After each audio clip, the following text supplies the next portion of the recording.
Our conversation today is super important for you. We're chatting with Darrell Rogers from the Council of Holistic Health Educators. The Council of Holistic Health Educators protects and promotes holistic health professionals like us.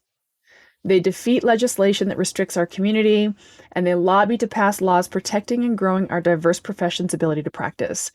They educate policymakers, build grassroots support, and train holistic health practitioners to become involved in the policy process and win. This is an important conversation.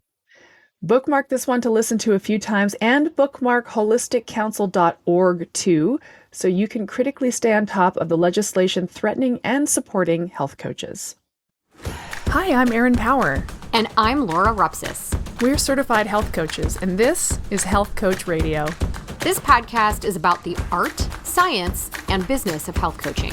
We share our insider tips to help you become a better coach and entrepreneur. And we interview expert guests to discover how they've made it in this growing field. It's time for health coaches to make an impact. It's time for Health Coach Radio. All right, Darrell Rogers, thank you so much for joining us today. We're excited to have this conversation. Lots to talk about. There is. Thank you so much for having me.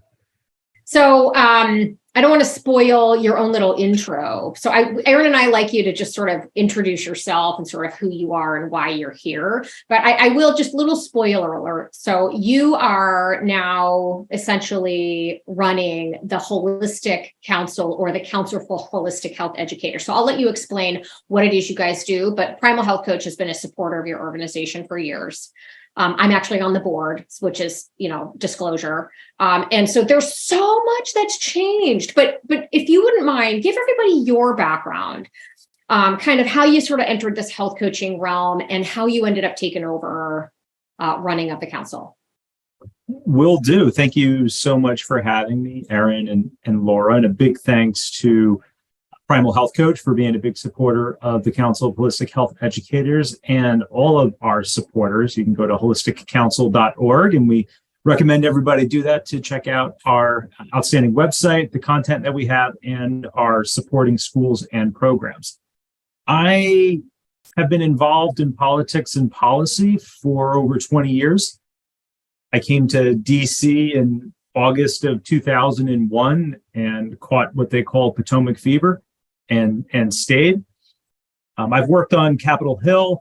I've worked for large nonprofit organizations, small nonprofit organizations, those much despised K Street lobbying firms, but then found my way to a really interesting organization. We handled a lot of natural products issues with the FTC and FDA, and I wound up working with a number of different integrative physicians at this trade group. And it was there I started researching, writing about, and really getting interested in the policy of nutrition practice, and just kind of fascinated that it's different in every state.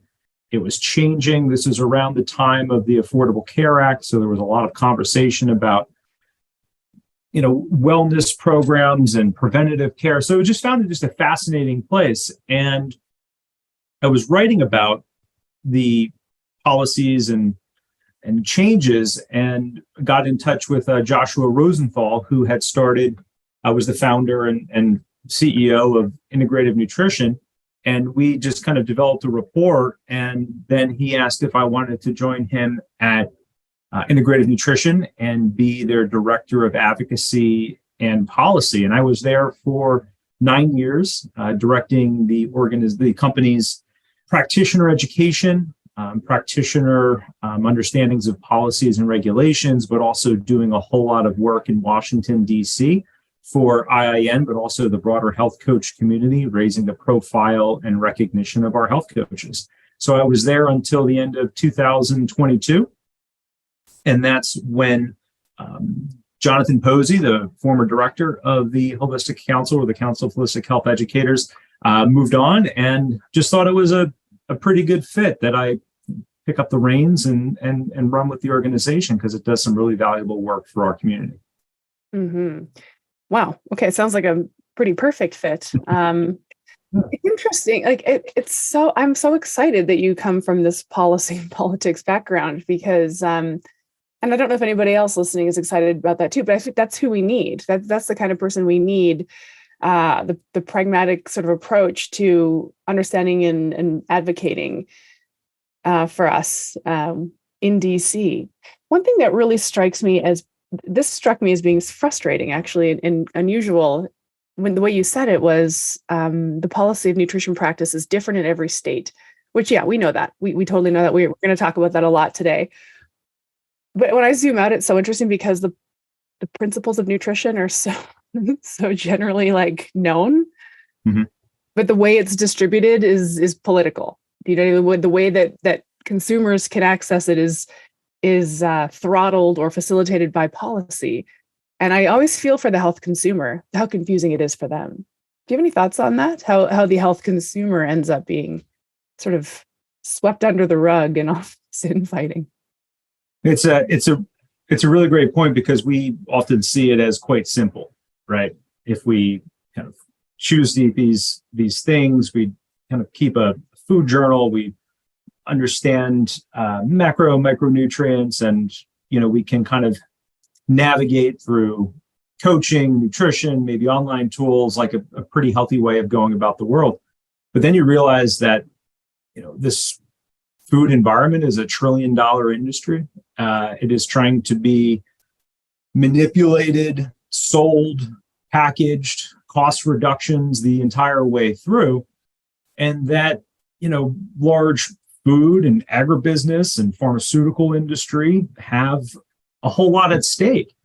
And so, when there's that much influence and that much money behind something that, we view both probably as a right, to be healthy and have access to healthy foods, but also something that doesn't seem to be that confusing for us.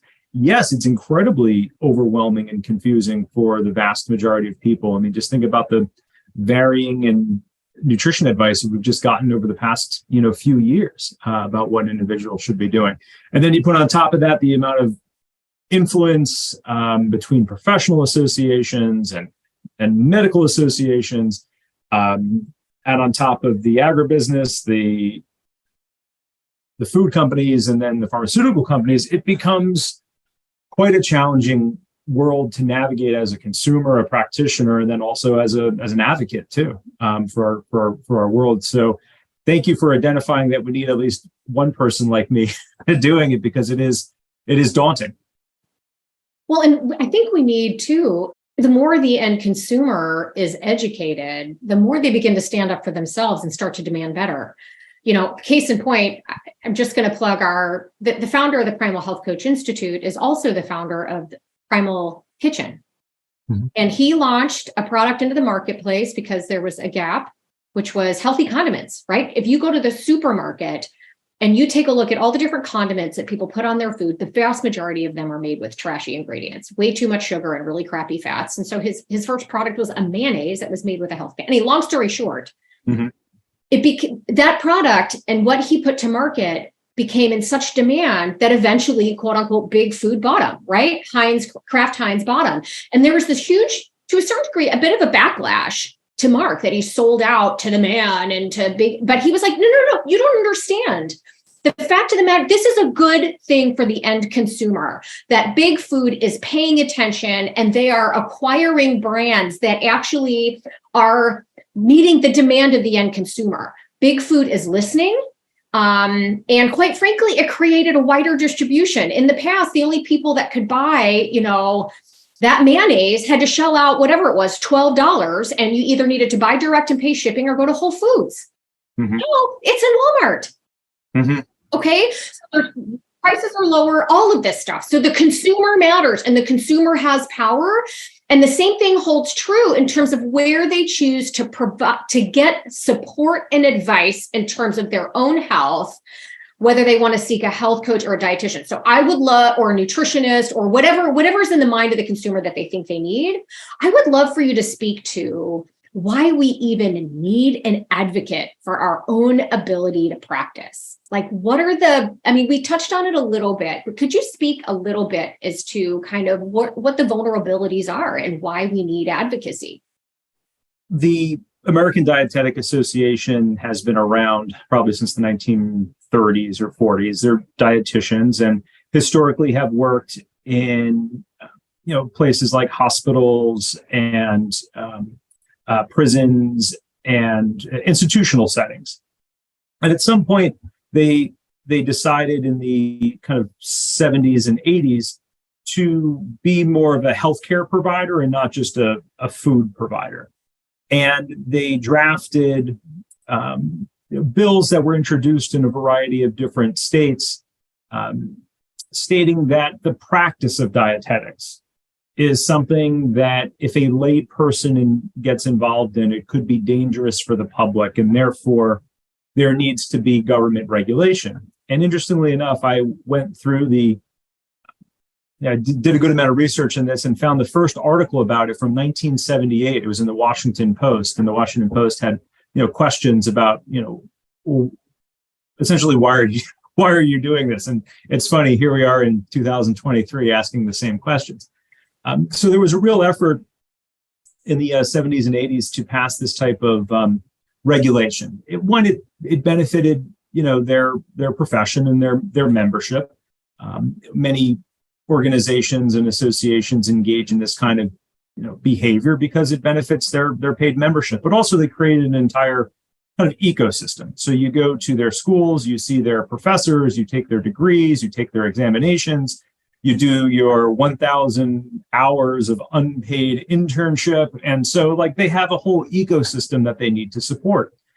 And one of the best ways of supporting that ecosystem is mandating that only a few can do it and many cannot, and it's going to be costly and you have to go through their processes. These laws were passed in about 25 or 26 in varying ways to determine whether they're there or not. About 25 or 26 different states. So essentially the practice of nutrition and dietetics was a regulated act, and you needed a license from the government, your state government, to provide nutrition and dietetics. One of the challenges is that the definitions of providing nutrition and dietetics is really broad and really vague. And, people and regulators and even the American Dietetic Association couldn't really determine, who was and who was not. But what we did know is that, some people were receiving nasty letters and cease and desists, from investigators and state entities. So it was around, and so that was kind of the historical portions of it in the 80s. And then what's wild is that now we're in 2023.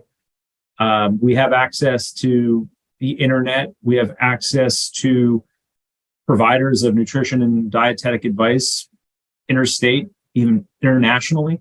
I've even been exploring and taking a look at some of the AI tools that are available now for nutrition. There's direct-to-consumer testing. And so one would say, wow, the consumer, as you had noted earlier, Laura, has an amazing amount of choice in the marketplace. There are no longer these barriers. You can see practitioners of all types, interstate and even internationally. The tools that were once only available to maybe physicians and laboratories are now available to everybody. I'm saying, and I think others are too, are these dinosaurs, which are these kind of regulations, are even applicable now to a modern world.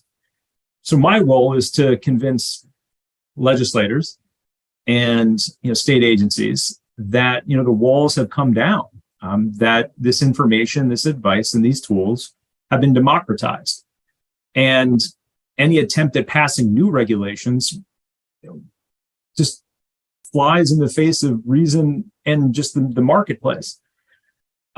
Most understand what I'm saying, what we're saying. Unfortunately, the opposition is, well funded. They have lots of members, and when you have lots of members, when you have a significant amount of money you can dedicate to advocacy, to political contributions, to events, you have some political say. So, we are small, but we are mighty, and really just working to get legislators to realize that the marketplace now has changed so much that practitioners and people have access to tools that they previously didn't. I make the kind of the joke that, these regulations are for horses and buggies, and we're kind of all riding around in, AI powered electric vehicles. And so to try and apply something that was written in the 1960s to something that people live and do every day now is just not applicable. And we don't want, one of the real goals here is that we don't know what health and wellness is going to look like in the next few years, the next 10 years. We don't know what tools and services and practitioners are going to be available to our community. So we want to make sure that there are very few unnecessary barriers and regulations to that really outstanding advancement of science, of health, of wellness, and community. Yeah, that's wild to consider. Even living in the modern world, obviously the whole thing has changed since these policies are put into place. Obviously, I mean, gosh, how many thousands of nutrition advice, sound bites I'm bombarded with when I open my Instagram account from who knows who, right? Mm-hmm. That aside, but so is anybody picking this up? Like, are the legislators realizing, is there any movement toward modernizing these, or is it slow? Is there resistance? There's been a real, and I'm not just rah-rahing, but there is a real bipartisan understanding around, we want to reduce the barriers to both consumers to get products and things that they find healthy, but also we want to reduce the barriers to employment. It's a conservative and very liberal policy right now that we want to remove unnecessary barriers to people getting jobs and finding employment and being entrepreneurs. And so it really helps our side when I get to talk to legislators and say, like, listen, these regulations really just benefit a handful of people in your state. And there are tens of thousands, if not more, that would be detrimentally affected by this because they might not qualify for that one particular certification. And oh, by the way, that one specific certification is provided by one particular trade group. And they realize that, it is often, legislators are realizing that we want to reduce the barriers to employment. And also we live in a information and services age where just those old policies and those old associations and those old do it our way entities are just not really applicable to our lives. That's not to say that as health coaches, as nutritionists, as holistic health practitioners, that this is a free-for-all. You are still, you still have to be truthful in your services. You still, cannot defraud or engage in any illicit activity. You cannot practice medicine. You cannot practice acupuncture. You cannot practice chiropractic care. These are all very serious things. And our community knows that. It self-polices itself really well. And so what we generally argue is that the danger is so low, but the benefits are so high. And we want to see regulations reflect that. Yeah, that was going to be my questions. Like when the lobbyists for the ADA, let's say, they're the AND now, right? The Academy. They're the AND now. I still refer to them as the Dietetic Association. So they came forward and they made this argument about how allowing lay people to actually provide nutrition advice for a fee of some kind is somehow dangerous. I'm curious where that notion comes from. Have they ever been asked to provide actual evidence of somebody who actually did a consumer harm by talking about food or nutrition? Thank you for asking that. I actually have an answer to this. When they're in meetings, when I'm in meetings with them, they will tell legislators and their staff that bodies will be stacked high in the street due to unregulated and unchecked nutrition advice. They will say that just the harms and the sorrow and the destruction will be significant. And then we kind of try not to roll your eyes. I failed already, but it's challenging. But when there was the lawsuit brought against the state in Florida, when they sent the cease and desist letter to the health coach, We actually had, by we, I mean, the health coaches, attorneys, and the Institute for Justice actually had the head of the dietetics board on the stand under oath. And he asked her, can you point to, and she's been in this position for like 20 or 30 years, any specific cases where an individual was harmed by unlicensed nutrition advice? And she couldn't. So I've always found it really entertaining that when there is no penalty of perjury, the bodies are stacked high in the street. But when you're on the stand and you can go to jail for lying, they can't find a single case. So that is the answer. Oh my gosh. So here's the thing. So they're saying there's going to be bodies lying in the street. Yes. Literally over the last 50 years, by trying to curtail nutrition advice, the number of people that are obese has skyrocketed. Since the 1980s, we went from maybe 12%. I mean, it was less than 10% of the population to now almost half. Literally almost half. And then you tie in other metabolic conditions that are tied to diet, like insulin resistance, type 2 diabetes, heart disease. They have all skyrocketed. So this effort to sort of curtail access to nutrition advice to licensed, knowledgeable, educated people clearly is not doing the job. It doesn't seem to be. And that's one of the things that we point out is that the states that have had the strictest nutrition licensing regimes are often the ones that have the worst lifestyle related condition data. And so, so that's a correlation that we point out, that they just don't really have any data on their side that show what they're asking for makes anyone healthier. And one of the points that we bring up pretty regularly, a bill was just introduced last week in the state of Michigan to license, dietitians and nutritionists. And I pointed out to one of their legislators that there's only 4,000 registered dietitians in a state of 20 million. In that same state, there's 140,000 registered nurses. And the state says they don't have enough nurses. So my question to them is if only 4,000 people are going to treat, the state for nutrition related issues, do you have enough people? Are you willing to just say only 4,000 people can treat these, many, many millions? And that's when legislators realize oh, maybe this is not really a great idea. This might actually be making, more harm. Another thing we point out too is that, paperwork benefits the powerful. And it's the people, it's the organizations and associations that have the resources. And, no legislator wants to hear that they're just giving a handout to the most powerful interest groups, but that's what they're doing. And, sometimes you have to call kind of a spade, and it's helpful. Yeah. Mm-hmm.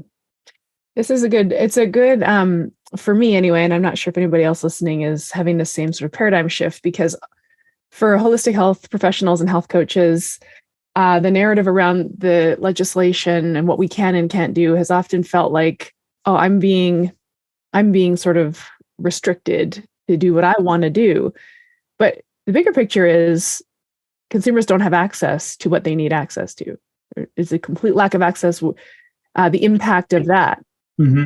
It's a great way to view it. And that's the way we often present it, is that, sure, we always have the practitioner in mind, but we have the end user in mind mostly. That why would we want to limit their choices to just one type of nutrition professional? And registered dietitians have their benefits in their lane, and that's great. And if an individual or an individual's care team or their physician or their healthcare provider says you should see a registered dietitian for these types of services, well, then great. But where we particularly, when we get quite prickly our side, is when that association tries to mandate that pretty much anything nutrition related is only theirs. And you have to have not only their credential, but go through their programs and get their license to even talk about it. And that raises both constitutional concerns, it raises just common sense concerns, and then those are the policy issues that we are working for on behalf of health coaches, holistic nutritionists, and other wellness practitioners. And it's just specifically nutrition advice that's regulated. I was just thinking because as time goes on, more clients are coming to me with, it's like, yeah, I need help with food and weight loss, but it's like, but also my sleep is crap and my stress management is crap and I'm not moving enough. Like, do the lifestyle pieces fall under, or is it just food and nutrition? In the more recent versions of their legislation, there are wellness and health coaching pieces. They will say that, oh, no, we just put those in there, but other people can do it too, but they're just kind of going to be in our scope of practice. But as long as you're not providing wellness or health coaching advice to people with a medical condition, then it's okay. But then we ask them, like, well, is obesity a medical condition? What about high cholesterol? What about prediabetes? What happens if you have a sports injury? What happens if you have a food allergy? What happens if you're pregnant? And you don't get answers. And so that's why we want to make sure that these pieces of legislation don't pass and that we don't allow one trade group who has a real monetary interest in building a big fence and making it all theirs doesn't win. Health Coach Radio listeners, have I got a treat for you.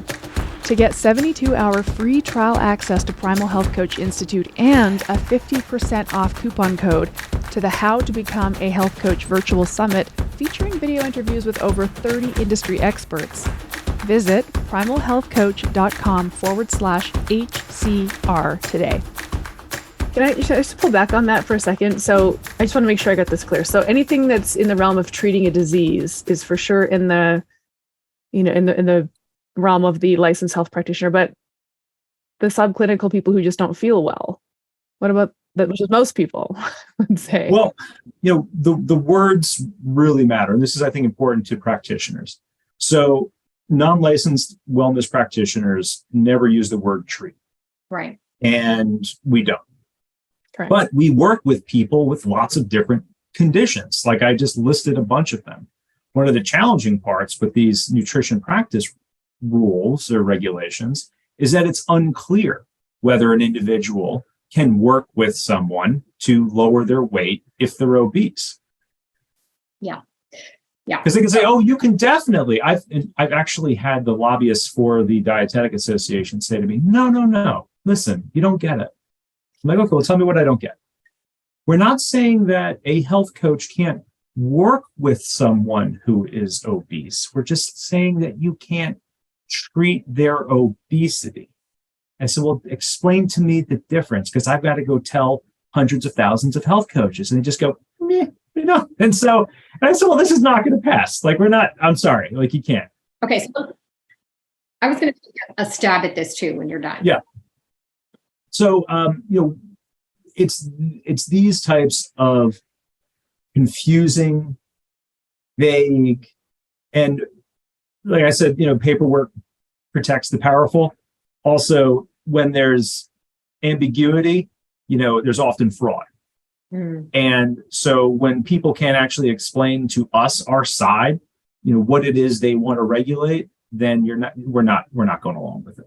If dietitian said, we work in these specific settings and we do these specific things, okay, sure, then show it to us. We'll but they say, well, anything, anywhere, at any time might be ours. Like, who would agree to that? If I was, the holistic council is our community's lobbyist. We have attorneys. Like, if we or our attorneys ever said, oh, no, let's take that offer, you should fire us. You should never give us another dime. I'm sorry, I get a little heated about these things. So, well, we do too, which is why we wanted to have you on. And there were two things that kind of came up in the last couple of minutes that I kind of want to tag onto in terms of the notion of, do we have enough dietitian? Like you were just talking about that one state. Do we have enough dietitians to actually help support the likely millions of people that are going to require their support if we were to kind of put this in place? And we have like a real life example of this. There's a company that Primal Health Coach has partnered with. They're called Simplex Health, and they have an entire program, a clinical program where they're working with mostly functional medicine doctors, but they're all MDs. They do use dietitians, and the dietitians are the ones that are actually formulating a specific diet to treat a specific condition. However, insurance will only pay for a certain number of dietetic visits.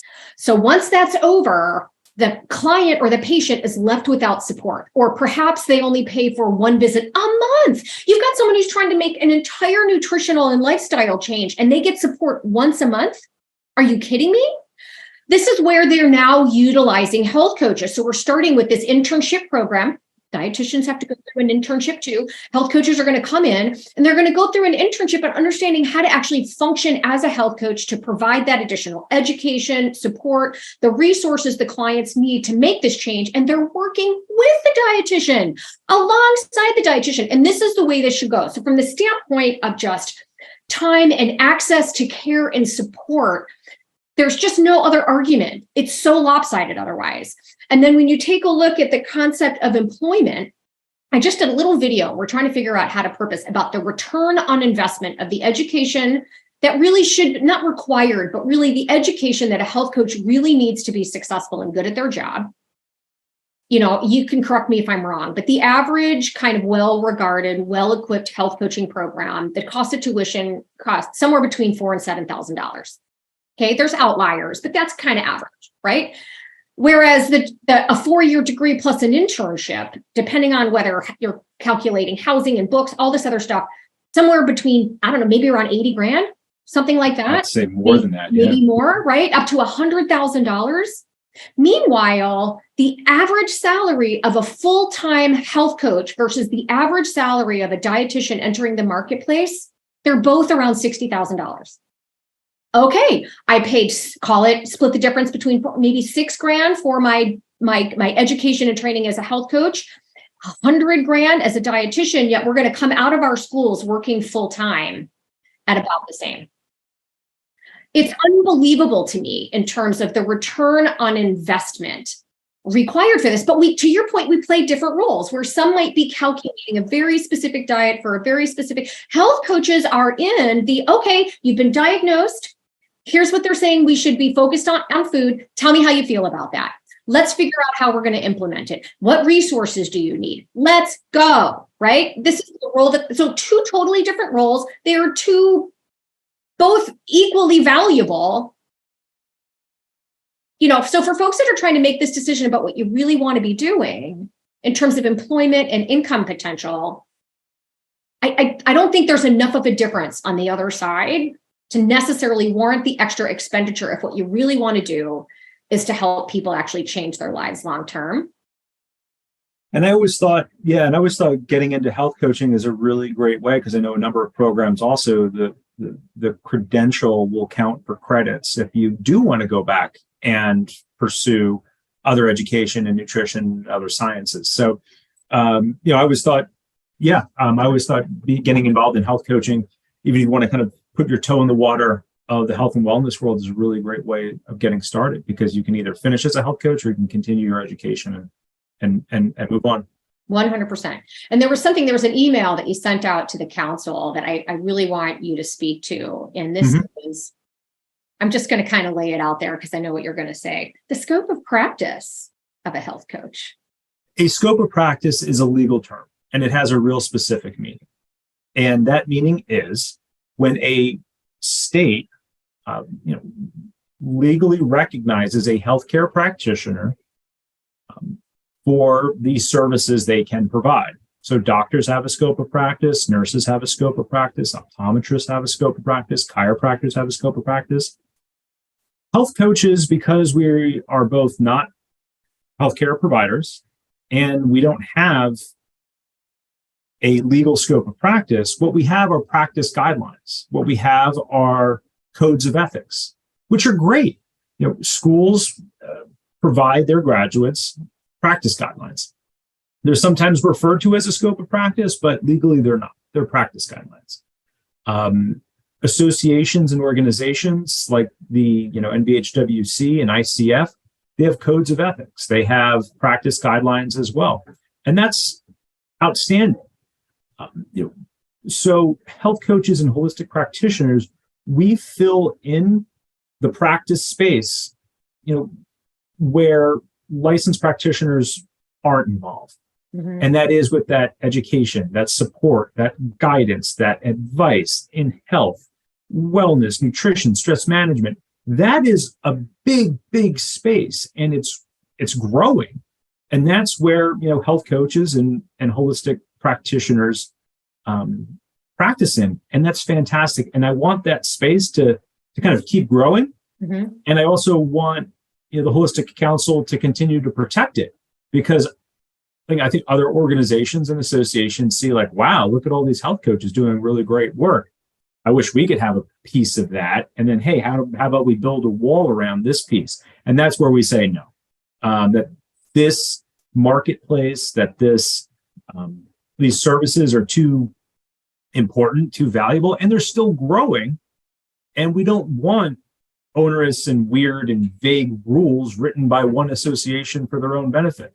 I don't know what health coaching is going to look like in 10 years. We don't know what the whole practice of holistic nutrition is going to look like in 10 years. But what I do know is that if rules and regulations get on paper now, they're really hard to get rid of. And so we want it to grow. We want it to thrive. We want it to mature without needless rules, laws, walls, and barriers. Right. So it's like the objective isn't to clob things back away from maybe the A&D, but to create a different set, a whole new set of... We don't like using their words. It's one of the things I really train our coaches and our organizations for. People say, "Oh, can I put together a meal plan for somebody?" I'm like, what do you work at a hospital? A meal plan? No, like who's ever done well with a meal plan? Oh. No, like work with your clients, develop strategies, like develop tactics, support them, guide them. Like who? I'm sorry, I'm getting, but Perfect, yeah. it's essentially decades of people handing somebody a piece of paper that said, do this, and they don't do it. And then they get unhealthy. Like, why do you want to emulate that? I would prefer people not do that. So for a long time, I've guided and worked with coaches on not using the words and not mimicking the services of practitioners who have shown very little ability to improve the health and well-being of others. So we don't use those terms because they don't really make much sense and they don't work. So those are some of the strategies that we don't know what holistic nutrition is going to look like. We're not even sure of all the words it's going to use to communicate it. But what we do know is we want to make sure that there are as few regulations and barriers as possible. And that's what we work on at the Holistic Council. I love that. I wonder, so I feel like we three here have been kind of keeping our fingers on the pulse of this, just, you obviously in the advocacy space, the policy space, and us as educators. And I'm just wondering if maybe health coaches listening who are relatively new to the industry are maybe feeling this is all over their head a little bit. So can we talk about, so what you just, the bomb you just dropped is there's technically not a scope of practice for health coaches, but there are professional guidelines, there are codes of ethics. What would those be? Well, you want to be upfront and truthful about your education, your experience with your clients. I think all health coach training programs provide, client services or client engagement letters. So review that. Be upfront and clear about the services you do and you do not provide. Your educational programs would have likely helped you along that path. And be sure to note the things that you are not. You are not a licensed healthcare provider. You're not going to treat, cure, or mitigate diseases, but you're going to, build strategies, resilience, and better health that might cure diseases, right? But that's not your job, right? And so I think really working with the educational programs that health coaches and other holistic nutritionists have completed, they often have these resources. And then if you need assistance, reach out to the Holistic Council. We work with all of the students and graduates of our health coach training programs and our nutrition programs that are members. So if you have questions about this, we can assist. So something I can say just from personal experience, when I first started my practice in my career. I lived in the state of Illinois, had some pretty tough laws in terms of the licensure laws. Again, what I try to explain to people that ask these questions is there is no licensure law for health coaches. There's no legal scope of practice. What there are is licensure laws that are on the books relative to other licensed professions that have exclusionary language that basically says, unless you hold this license, you can't do these things. So, and when I was in Illinois, there was a lot, the dietetic licensure law in Illinois was pretty restrictive, and that's getting better. I have since moved to Florida, where quite frankly, the law was worse at one point and is measurably better now that I'm down here. And that was all the work of the Holistic Council. And I have to give this organization of predominantly volunteers. I mean, I'm on the board, there's other board members, getting all this done on a shoestring budget. And if we had more to work with monetarily, there's so much more that we could do. And I just have to, I'm on the board, but I'm not paid for it. I'm strictly there because I'm passionate about this. That there's more of us, quite frankly, in the world, health coaches than there are dietitians. And if all of us just put in $5, literally, it can do a world of difference in terms of protecting our ability to practice. And one of the things that comes up a lot in terms of providing health coaches with an avenue to employment or building a business and access to clients is the notion of being able to bill insurance. And this is something that has been sort of on the horizon that I know the national board has been advocating for.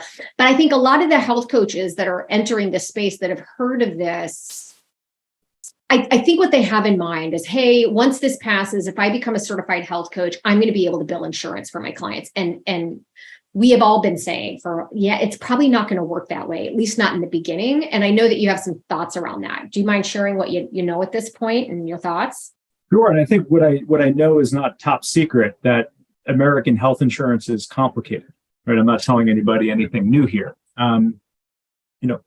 I think what the national board is doing is outstanding, collecting the data on the efficacy and effectiveness of health and wellness coaching, and going through the AMA process of getting a category 1 code, which is a kind of understood and recognized service, which would be great. Some of the caveats there are, just because it receives a category 1 code doesn't mean health insurance companies have to reimburse for that. The other point is that health insurance companies reimburse for services, not people. Like, just because you're a health coach doesn't mean you get reimbursement. It's the health coaching service that would get a reimbursement. Additionally, as I'm sure we all know, dealt with insurance companies one way or another, that they put limits. And you just noted this earlier, Laura, when working with the registered dietitians. Insurance companies often put parameters and limits on the number of visits and the time, but also the cost. And so, there is a lot that we don't know about the process yet. And I am super glad that the NBHWC is going forward with this process, and there's data behind it, because I think it will lead to a lot of new opportunities and new pathways for people to practice and provide health coaching. But I think we just also have to be realistic and temper expectations that it's going to be complicated, it's going to be challenging, it's going to be difficult to navigate, even if there is a category 1 code. So that's just to say that we shouldn't all kind of just hang our hopes on that one decision, that it's really going to be up to the health coach on whether you become an effective coach or not. Like, I wouldn't wait for that one decision to really make or break your interest in your success as a coach or as a holistic practitioner. Well, in my thought, and Aaron and I have talked about this before too with other guests, in terms of the value, the internal sort of mental and psychological value to the end client when they actually have to pay for that service. Just how much more committed and invested they are. And Aaron lives in Canada. They don't really have private insurance, Everything's government funded. So she none of her clients that are from Canada anyway everyone just pays her, right? And same thing with me, but so those that are single payer systems or government funded healthcare, likely not going to be relevant there either. And we all just kind of need to move forward. Yeah. But it's also going to state that, a lot of people even in the system, the really good doctors, the other, really great practitioners are trying to get out of the health insurance system. And so some of the best integrative care you'll find are cash. So I want to also, caveat that, when health coaches are working with a client, there are many different ways that a health coach can work with that client to find, ways of reimbursing or paying for that service. So what I used to advise people, at IIN and other places is that if you're working with a client, have that client check with their employer. Oftentimes their employers have employee wellness benefits. So check with your HR department. Is there a pot of money that that individual can access for a health and wellness coach? That has happened frequently. We've also told health coaches to work with their clients. And if their clients get a letter of medical need from their healthcare practitioner, it's just like something you print out online. They can often use what are called their HSA or FSA benefits. So this is pre-tax money for health and wellness coaching services. So, check with your clients, on that. And then even if you have a health insurance plan, check with that health insurance plan. They might have benefits and other services available to you as a client, to use. So those are three pathways of significantly reducing the cost of health coaching services. It might take a little, work on everyone's end, but you could. I've known many health coaches that found that their clients have utilized those pots of money and other services for health coaching services. That's really cool. That's incredible advice. I definitely get a lot of clients who will pay with their government sponsored wellness plan. And it's pretty broad. It's kind of anything. You can buy a bike, you can get a gym membership, you can work with a health coach. It's sort of whatever, but you have to ask for it. And I will say that, I will say that this idea of like really wanting to be able to use insurance codes so you can kind of play in the big leagues and have all these people who aren't paying, to Laura's point, when people don't pay, they don't pay attention. That's some business kind of, business, whatever, health coaching business advice we give. But that aside, it's also our opportunities as health coaches within the collaborative integrative medical system. It's growing. Like we're going to have opportunities to be in this world and staying in our lane. And irrespective of what happens with these insurance codes, those opportunities are there. And I think to your point, Darrell, is like, become a good coach, be really masterful at coaching. Don't wait for insurance codes to become a thing before you step into the space. I've been practicing for 12 years. I've had 2,000 clients who've all paid me out of pocket. They're out there. And in the meantime, you're developing your health coaching chops and you're really learning what you can help people with. And the clarity when you realize, wow, I can help hundreds and hundreds of people with things that a doctor hasn't been able to or a dietitian hasn't been able to. It's really empowering. Like our opportunities have always been very rich, and it's growing. So yes, they have. And then the integration of health coaches into the kind of traditional medical space is significant. I was on a webinar recently, and there is a pain management physician who uses health coaches just to work with people on talking through their physical pain, and found that people that just work with a health coach and they just talk about it, maybe do some basic exercises and stretching, have significantly reduced the amount of opioids they use. And so there are a number of different ways that health coaches will be utilized in more traditional healthcare settings. I'm just want to put a note on that, let's not just wait for, a CPT code before exploring all those options. So if you know of integrated healthcare practitioners or even traditional ones that are interested in, really addressing behavior change with their patients and their clients, recommend health coaches reach out to them. correct. If you take a look at the, because I've been doing this for our school, and I know Erin's looked at it too. Like you just put in a job filter on either Indeed.com or LinkedIn or any of those things. There's literally, I'm pinged every single day with more opportunities.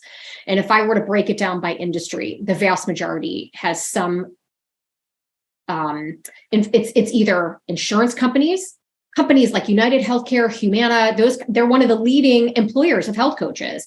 CVS hires health coaches. A lot of clinical practices, hospitals, government, like NGOs, like non-government organizations, but they're kind of funded by the government that provide benefits. They all hire health coaches. So the number one area of employment opportunity is in these areas. And this is where I think maybe reimbursement may become helpful, is perhaps in increasing the pay and kind of what companies can afford to pay health coaches moving forward. But, when I did an initial search about 5 years ago, the average salary was like 35. And there weren't that many job ads at all. And now it's closer, 50, but I'm seeing like 65, and honestly, the ones that are paying a little more do want you to be national board certified. They want you to have 5 years or more under your belt. So to Erin's point, just get out there and get experience and become a really good health coach and speak the language and apply for these jobs, and just you can share stories of the clients that you've helped and the outcomes that you've seen. There's lots of smoking cessation programs. There's many now in terms of Well, I was going to say there's tons of like private companies that I'm seeing on these job searches. Like, we're a company that helps middle-aged men with obesity, and we have a doctor and a dietitian, and we have virtual health coaches. Or we're a company, the pain management company, as an example. There's all these privately owned companies now that are, I guess, feasibly run or overseen by doctors that are bringing in virtual health coaches for this. Yes, this happens quite a bit. When my last position, I was speaking to many of them. So what they'll do is these private companies go to a large employer and say, hey, we can reduce, because a lot of times large employers are self-insured.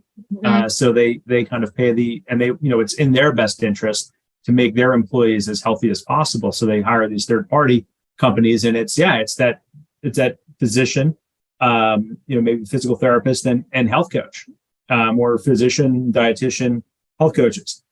And they've shown to be like incredibly successful with improving health and wellness, self-reported health, but also lowering, a lot of the bad markers and improving a lot of the good ones. Those do exist. There's a number of companies like Hinge and Berta, Hinge is another one. Vera. There are a number out there. They're really outstanding. So there's never been a better time, honestly, I think, to be a health coach in terms of, I think like when Erin and I first started, in the terms of trajectory, we were way down here, and now it's on this huge, you're still way up on the upswing, and people have at least heard of health coaching. They might not necessarily really understand what it is, but most of the people that when I say that I'm a health coach, they've at least heard of it for the most part, which I don't know. It is helpful though, isn't it? Yeah, it really You does. don't have to start from square one. Yeah. And, one thing I want to touch on before we let you go, in terms of, hey, we're seeing positive changes in markers, is this concept of sort of lab testing in our space. Because to your point, the direct to consumer resources available today is unbelievable compared to where we were 10 years ago. And it is now, unless you live in specific states, like New York is one that I know doesn't allow consumers to order labs directly, but the majority of states do. So now we have access to data trackers, access to lab work, and health coaches want to be able to help their clients with this kind of stuff. And these are murky waters. But I know you've been doing some work and some research around this and talking to people. So do you mind kind of sharing your thoughts? Sure. The world of lab testing has exploded and grown so much over just the past few years. I think culturally, we're all much more comfortable with it because of COVID, where you had to self-test with lab tests just to kind of go to school or get on a plane or go to work. So, we're all, as a society, both, in Canada and US, we're just more comfortable with lab testing culturally. And then there's now more technology that make these tests more available, that test for a range of issues, imbalances. I mean, this is everything from toxicity, like metal toxicities, to gut microbiome makeup, to vitamin testing, to micronutrient testing, to gut health testing. I mean, There are dozens of companies that all offer hundreds of different tests. So my understanding is that there are between about 2,500 and 3,500 different tests that individuals can purchase and be delivered to their door. Many of them are kind of saliva swabs. Some are hair. Some are finger prick tests with a little blood. Some are urine. Some are stool. They pretty much run the gamut. And so all of these tests are now available to individuals, whereas just maybe 5 or 6, 7 years ago, they weren't. The reason why that they're available is that what these labs are is they're called lab developed tests, that they're developed to test specific things, hormone levels, vitamin levels. And because they're not testing for diseases, individuals can order them. And so the question is, well, what role can health coaches play, or holistic nutritionists, just kind of making the pie large? What kind of role can they play with these tests? And I have not found any regulations that say health coaches or non-licensed practitioners or wellness practitioners cannot. So there's that off the bat. Secondly, these tests don't treat for diseases. They treat for optimal health and wellness. So that is right in the kind of field of health and wellness coaches. Third, these companies that provide access to these tests are very savvy, and they know, which ones are best for certain practitioners. And so there are multiple levels of safety kind of built in. These tests don't treat, for diseases. So that's why individuals and health coaches can be involved in them. Taking a swab or sending a hair follicle back is not very dangerous. 3, these companies also have kind of internal policies to make sure that the people and practitioners they work with are following their rules and regulations and guidances and disclaimers as well. So that's super safe. And so I encourage health coaches and other, wellness practitioners to seek out these really innovative tests and figure out what they are comfortable with, what their education and experience and knowledge is of these areas, and find out if you want to incorporate it into your practices for your clients, because they can be very, very insightful. And why wouldn't we want to use these tools? Well, that's interesting. It's interesting. So yeah, I mean, you explained it well. It's like they're not testing for diseases or there's nothing diagnostic really there. It's just sort of shoring up insufficiencies or, giving you information to make moves. So that's promising, actually.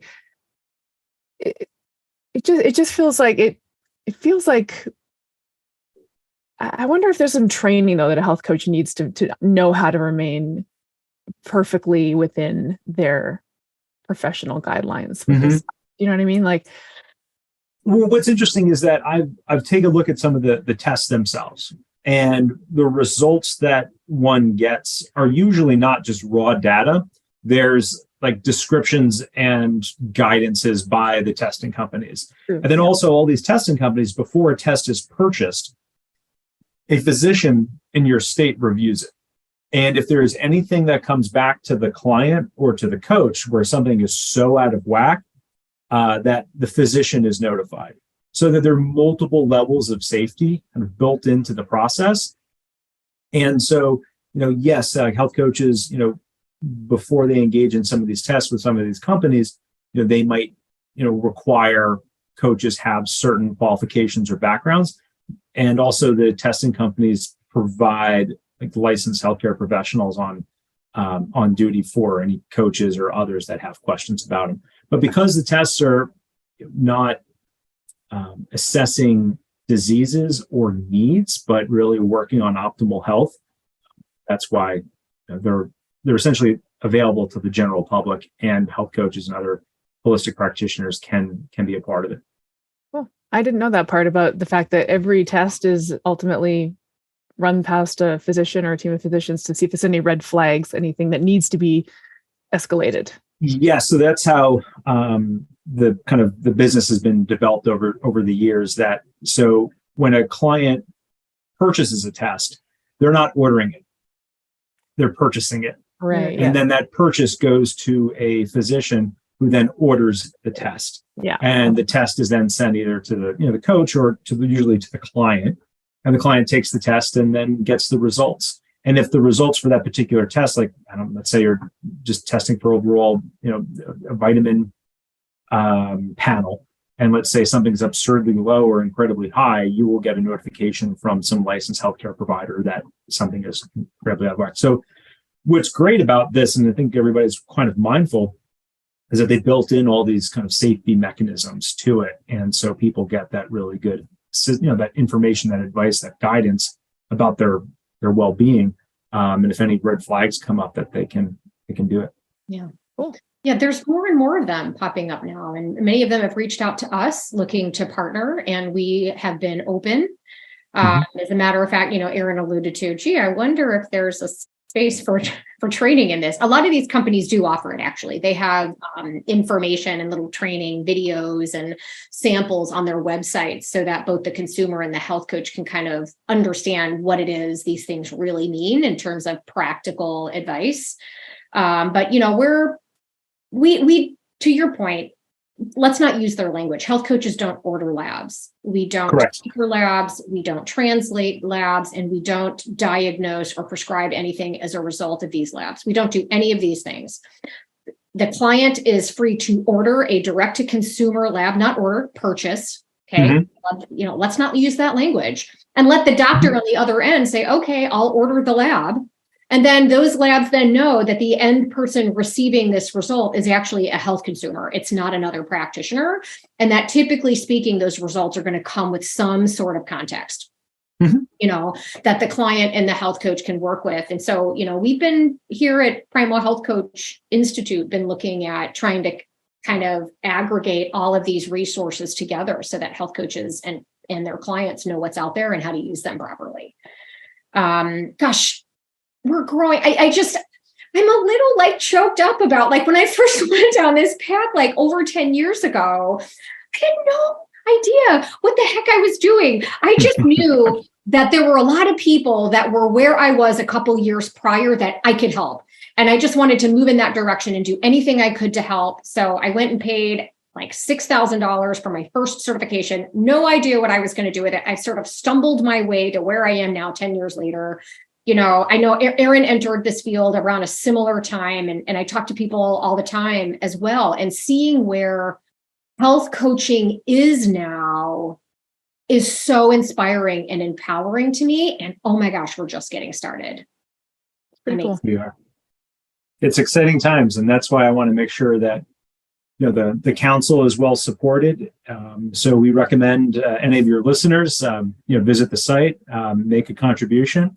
If there are any real innovative thinkers and doers out there that want to figure out ways of partnering with the Holistic Council, please reach out to us. Just visit the website, holisticcouncil.org. And super want to thank Laura and Aaron, and also Primal Health Coach, for being a longtime supporter of the Holistic Council.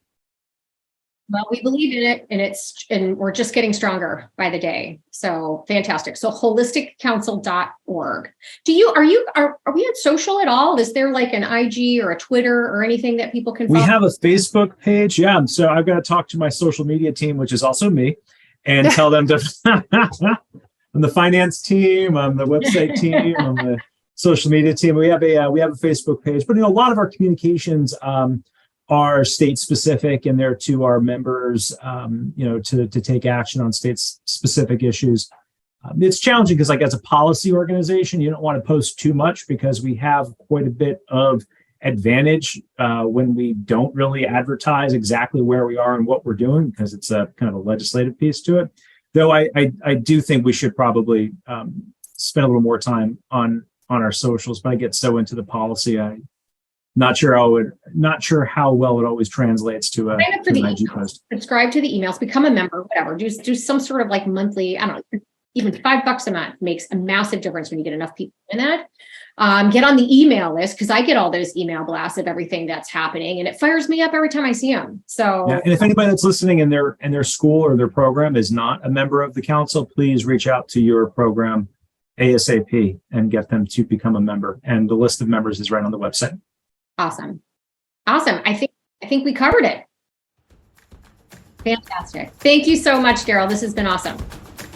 Thanks, everybody. Really appreciate it. This podcast was brought to you by Primal Health Coach Institute. To learn more about how to become a successful health coach, get in touch with us by visiting primalhealthcoach.com/call. Or if you're already a successful health coach, practitioner, influencer, or thought leader with a thriving business and an interesting story, we'd love to hear from you. Connect with us at hello@primalhealthcoach.com and let us know why we need to interview you for Health Coach Radio. Thanks for listening.